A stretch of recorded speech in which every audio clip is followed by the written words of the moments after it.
Out of the four principles, namely religion, economic development, sense gratification, and liberation, liberation has to be taken very seriously.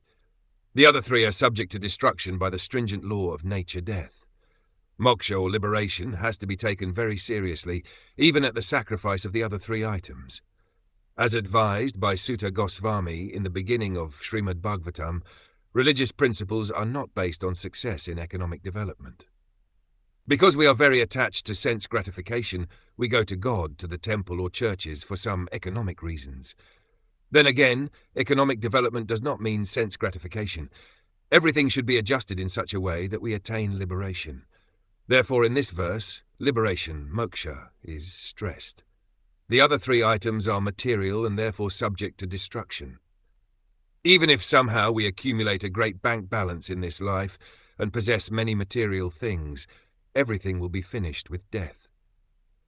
In Bhagavad Gita it is said that death is the supreme personality of Godhead, who ultimately takes away everything acquired by the materialistic person. Foolishly we do not care for this. Foolishly we are not afraid of death, nor do we consider that death will take away everything acquired by the process of dharma, artha, and karma. By dharma, or pious activities, we may be elevated to the heavenly planets, but this does not mean freedom from the clutches of birth, death, old age, and disease. The purport is that we can sacrifice our interests in Trivarga religious principles, economic development, and sense gratification, but we cannot sacrifice the cause of liberation. Regarding liberation, it is stated in Bhagavad Gita, Tyaktva deham puna janmanaiti. Liberation means that after giving up this body, one does not have to accept another material body.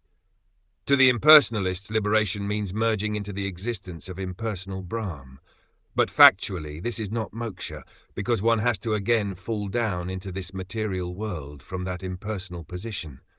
One should therefore seek the shelter of the Supreme Personality of Godhead and engage in his devotional service. That is real liberation. The conclusion is that we should not stress pious activities, economic development, and sense gratification, but should concern ourselves with approaching Lord Vishnu in his spiritual planets, of which the topmost is Goloka Vrindavan, where Lord Krishna lives. Therefore, this Krishna consciousness movement is the greatest gift for persons who are actually desiring liberation.